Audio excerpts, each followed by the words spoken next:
So you want to go to law school. I'm guessing that that's why you clicked on this video. Maybe you're thinking about it, maybe you just enrolled, maybe you've been accepted and you're not sure if you still want to go.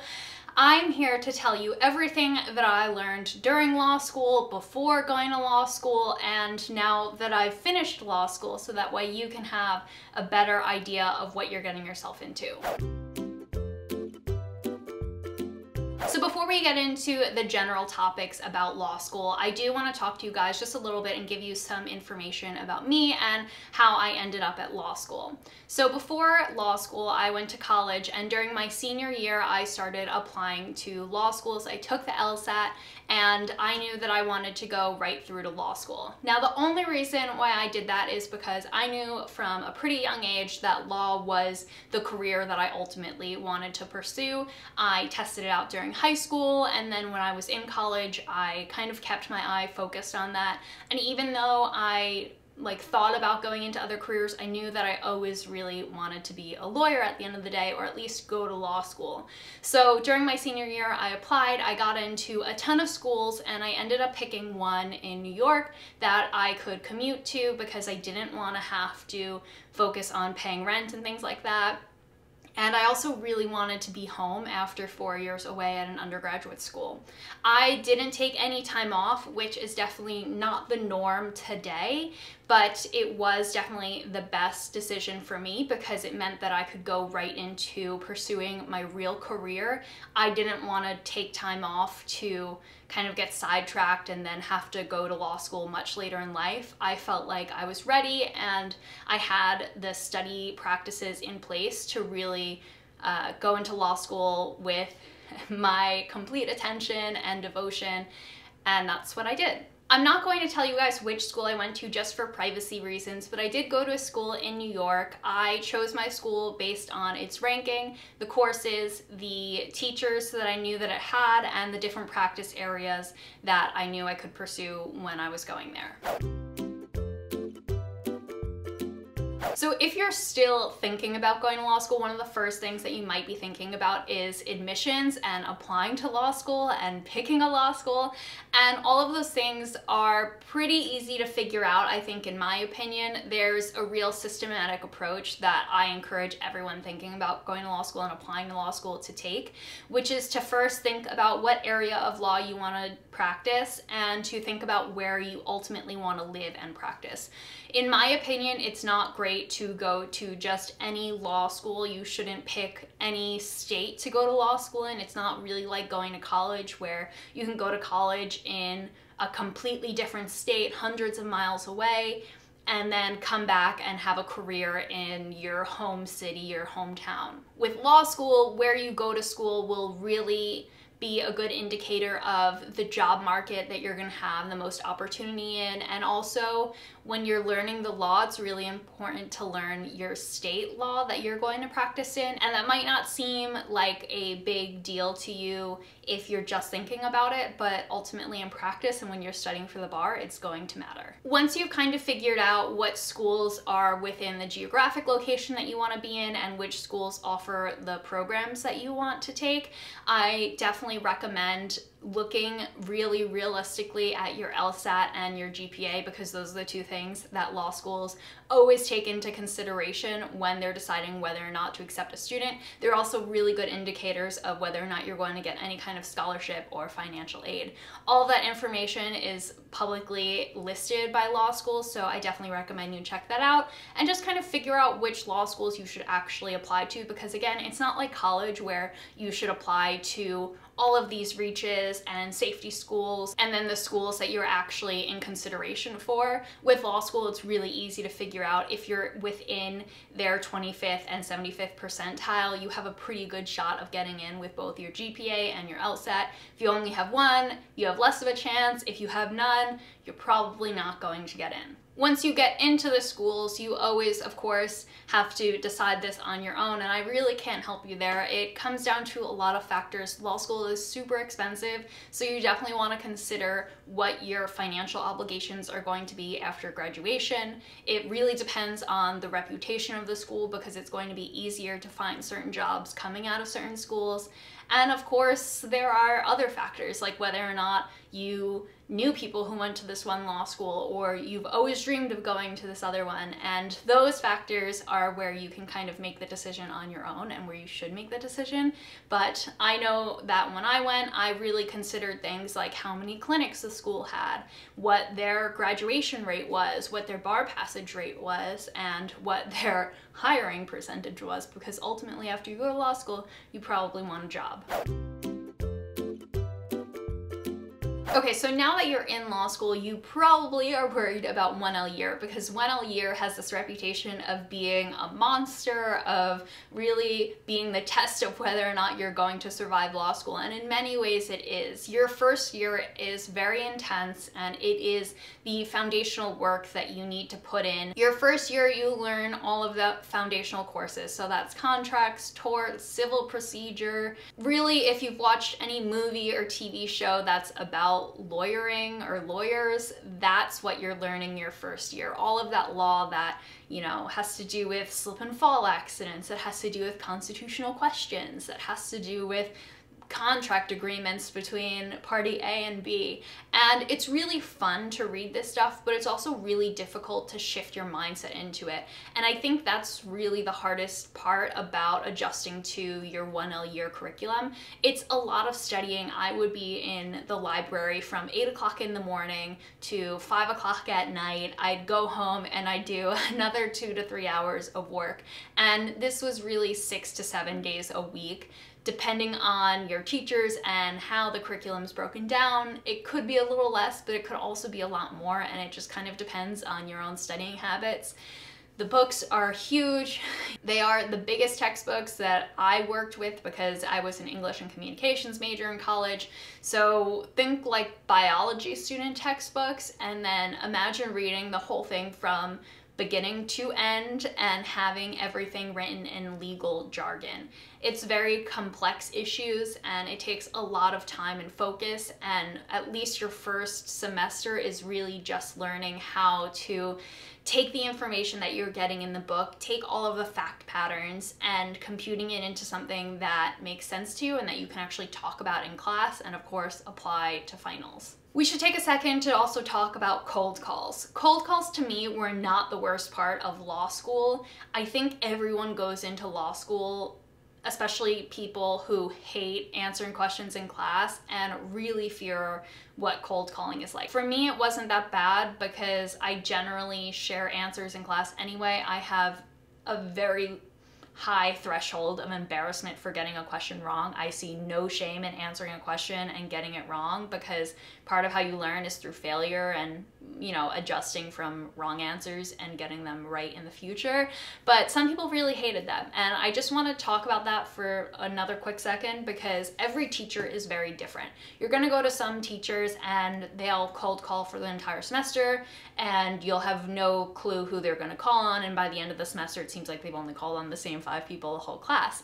And that's very possible. But then there are also teachers who give you notice when you're on cold calls. So they'll call you by row in the class. Some teachers will have a deck of flashcards and they'll just call you once during the semester, and after your name gets pulled out, you never get called on again. And then there are some teachers who will only call on you if you don't voluntarily choose to participate in class. And I'd say the majority of them are doing the latter. They're probably only going to call on you if they really feel like no one is participating. So to me, it wasn't that big of a deal, but you definitely do have some students that panic more than others. And honestly, if you get something wrong, just let it roll off your shoulder, because it's law school and you're here to learn, not to know everything before you sit down in class. One of the most important parts of law school to know about is the grading, because of course when you're in law school you want to be at the top of your class, you want to be doing the best that you can, and it is fairly difficult because in law school, or at least in most law schools in the US, you are graded on a curve. What that means is that each professor for their class, and sometimes it's graded by multiple classes put together, like multiple different teachers, sometimes it's just within your own section, you are graded on a curve, and the teacher only has so many A's to give out, so many A minuses to give out, B pluses, B's, B minuses. They have to fit it all within this mathematical equation, and it's kind of a daunting experience, because you realize as you're sitting in these lectures that only 10 people can get an A out of 90 in the class, and that's not a real number necessarily, don't quote me on that. But it makes it really competitive because everyone in the class really have the same LSAT score and the same GPA. On a raw level, you're all just as smart as one another. So it really just comes down to who, you know, approaches the final exam like just a little bit marginally better than the person next to them. It's really interesting and it's tough to grapple with. It makes some students really competitive, it makes some students really depressed, and your grades probably aren't going to be where you want them to be. That was something that someone told me before I went to law school. You're probably not going to get the grades that you want, and it was a very hard pill to swallow, but I think the sooner that you realize that, at least you'll have somewhat lower expectations and you can go into law school focusing on what you really need to, which is learning the law and still being happy at the end of the day, because 1L year can really swallow you up with the amount of work and studying that you're doing and just stress that everyone is putting on you. But the great thing about law school is that after 1L year, 2L year, and 3L year are a little bit better, mainly because you get to choose the courses that you're doing.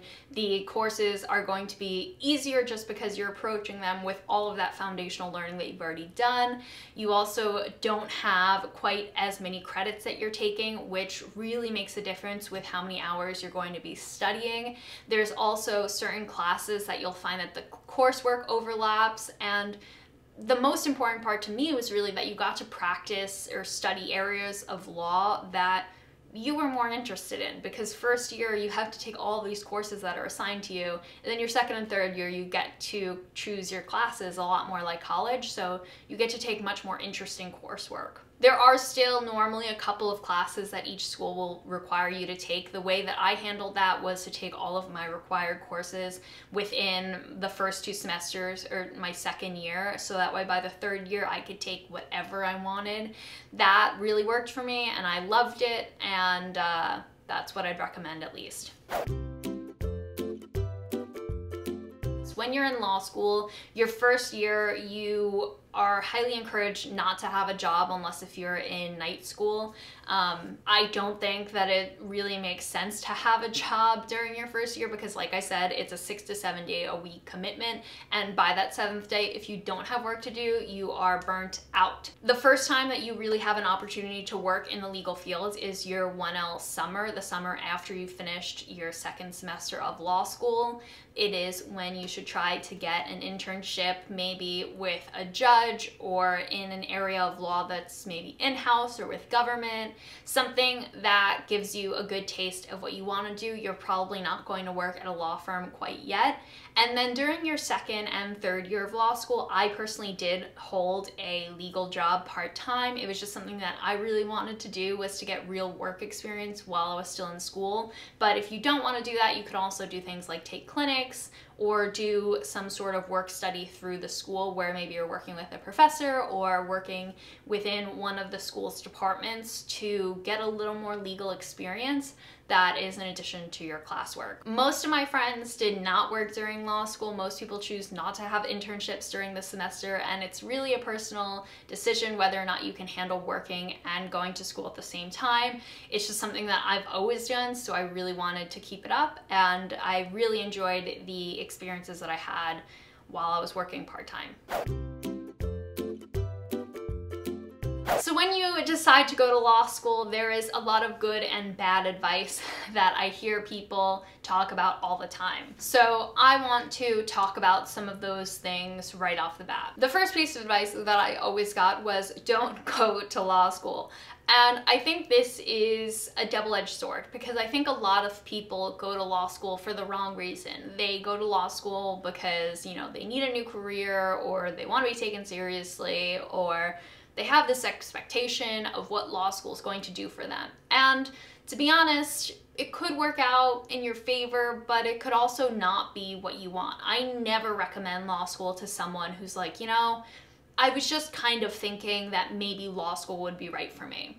If that's how you're approaching it, I probably wouldn't recommend it for you because it's a very stressful environment. It's probably going to be a fairly boring career, and it's a very saturated job market for the most part. So if you're going to law school for those reasons, another piece of advice that I had read in a book that people recommend you to read before you go to law school is to just go to business school. But one piece of advice that I think is always said is like, just don't go to law school. And if you're on the fence about it, then I'd probably say it's not the career for you. Now, I said in there that the job at the end of the day is pretty boring, and that's another piece of advice that I got. In college, I was talking to a professor who was helping me get into law school, and she said to me that one of the reasons why she really loved the law was because she loved research. And at the end of the day, that is really what most law is. It's about doing research on what's happened in the past and applying it to something that's happening now and impacting how the law will apply in the future. And it's a lot more research than I think a lot of people expect. It's a lot of research, it's a lot of writing, it's a lot of editing, rewriting, re-researching, and just finding answers to things. And if that's not what you want in your career, like if you wouldn't want to do research in science, and you probably don't want to do research in law unless if it's the topic of what you're researching that makes you enjoy doing research. A lot of people go into law to be litigators, and they see people in courtrooms and they really want to be that person talking and tearing down a witness, but that's one guy, and behind the scenes there are tons of attorneys doing research and staying up in crazy hours researching and writing and drafting and figuring out the arguments that that guy up there that you see on TV, that guy or girl, is making. And, you know, you can be that person litigating, but most of the jobs in law are not that person.